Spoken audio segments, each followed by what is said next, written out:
He went on to say that in 2 months, the JLP closed a 17-point lead that the PNP had. And we weren't campaigning yet. Campaign start now. So I wonder what the lead is going to look like after today.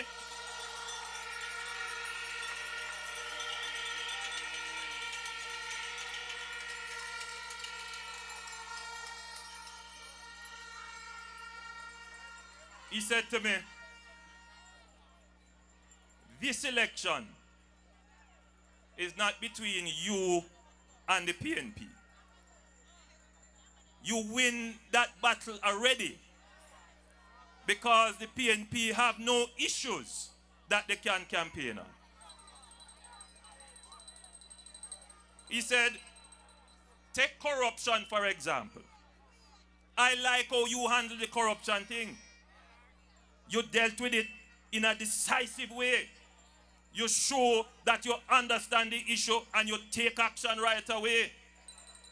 But to this point, the People's National Party has not yet explained Operation Pride and the NHDC. To this point, they haven't explained or taken any action in NetServe. To this point, they haven't explained or taken any action in the biggest corruption scandal, the mother of all scandal, Trafigura.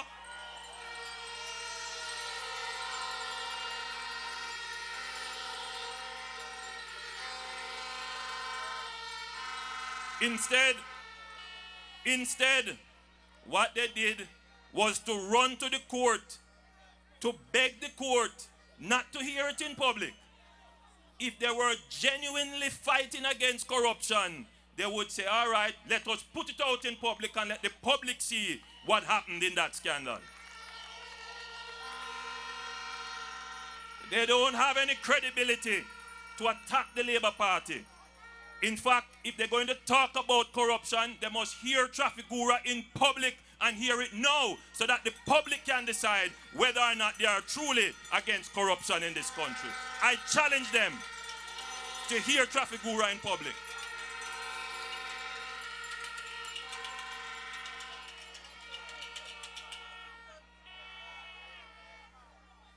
He said to me, Andrew, you know why Portia won't walk with you in the garrisons? I said, well, she sent me a little letter saying that we must deal with the conditions first. And I have a little letter pen to send back to her to say, yes, I agree, we are going to deal with the conditions there.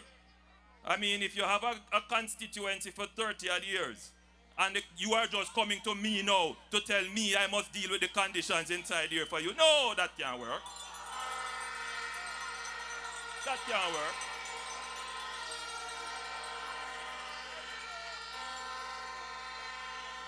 But he said to me, that's not the reason. That's not the reason. The reason why she don't want to walk with you is that she has 13 garrison-like constituencies and we only have maybe 1 or 2. So if we dismantle garrisons, we dismantle half of their support base.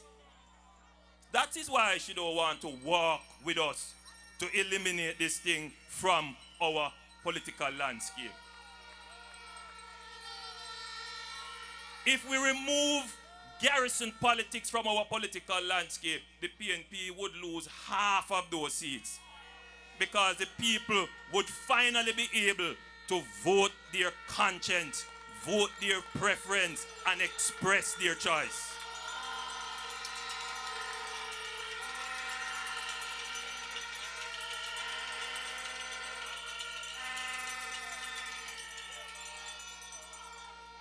Then he went on to say, listen, I'm a PNP man, but I have to talk the truth. He said, listen, them can't talk to you about managing the economy.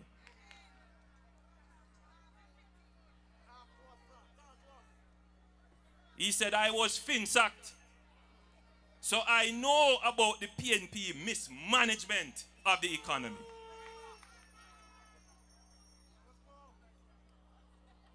Listen,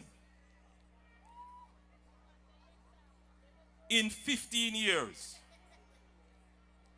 the country didn't grow under the PNP.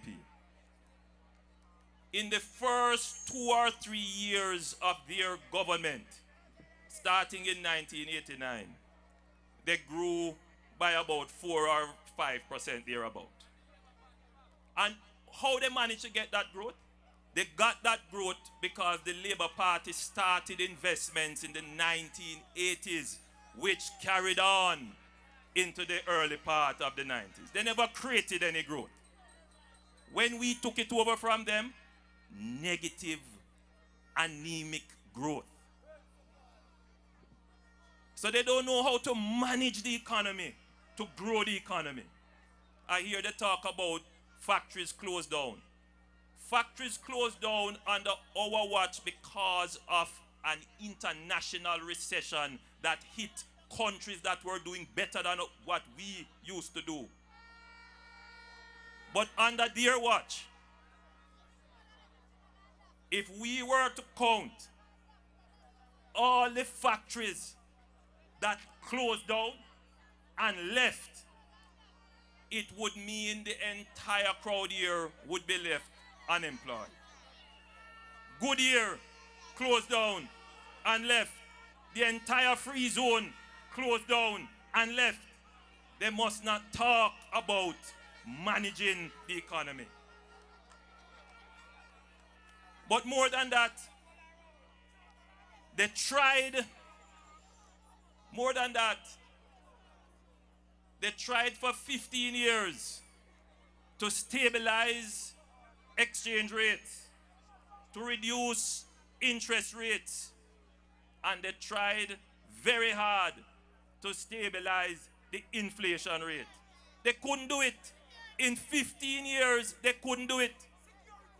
Interest rates went up to 60-odd%. Inflation rate reached almost 100%. And when we gave them the government in 1989, the dollar was 5 Jamaican to 1 US. When we take it back, it was 90 to 1. They must not open their mouth in this country and talk anything about managing the economy.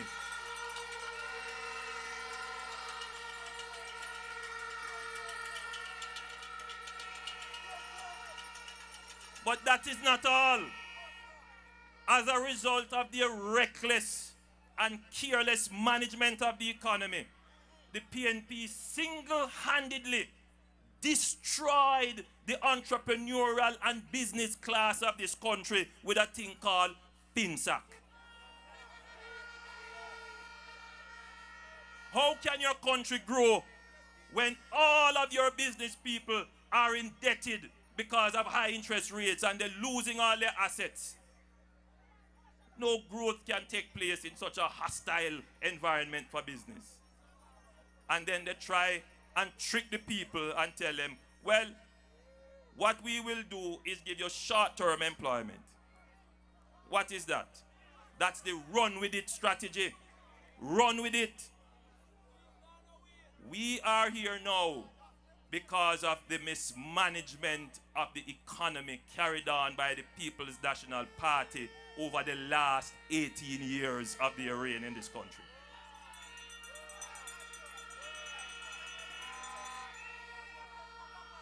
But let's talk about crime. Let's talk about crime. When they took over the government in 1989, crime was, murders in particular, were hovering at about between 400 and 500 per year.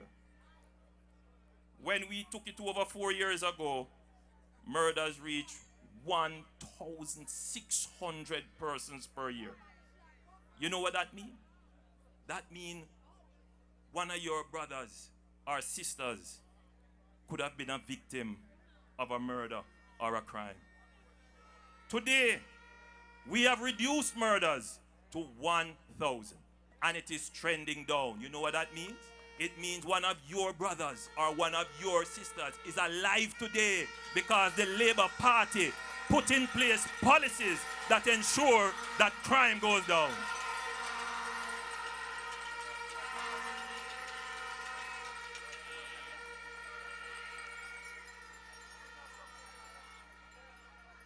So my friends, Jamaicans, that man who stopped me in Miami last night was right. The PNP can't challenge us on any issues whatsoever. They have no credibility. They shouldn't open their mouth in this country and talk anything about managing the economy or crime or corruption. They talk about the government being slow to respond to the global crisis. Well, let me ask them. During this last recession, which is agreed to be the worst recession since the Great Depression, did any banks fail? Did we have to create any FinSac? Did the public sector lose any jobs? But yet they talk about managing the economy. We managed this economy during the worst economic period in the history of the modern world, and we didn't lose any jobs, no banks failed. But yet,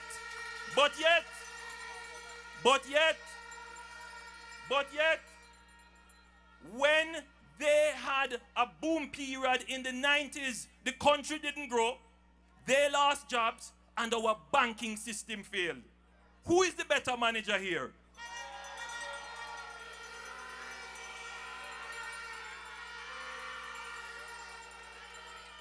But better than that, they tried for 18 years to get alignment with the critical variables I mentioned before: interest rate, exchange rate, and inflation rate.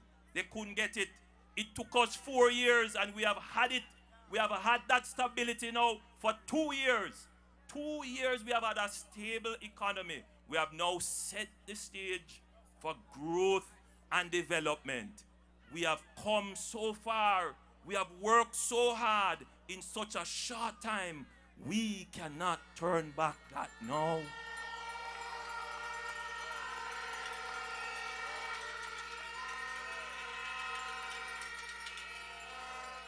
Single-digit inflation. Banks writing letter to people saying, come and borrow from me, come and borrow. Banks writing letter to say, refinance your mortgage. Never happened before in the PNP. Never, and could never, because they don't understand the economy of a country.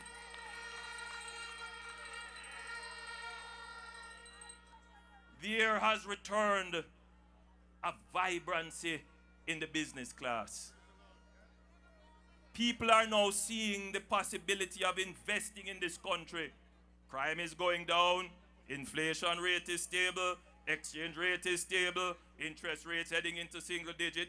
That is the mix for growth and development. That is what the international investors want to see. But more importantly, that is what the small businessman wants to see. You want to talk about jobs? Well, you have to get the macroeconomic variables.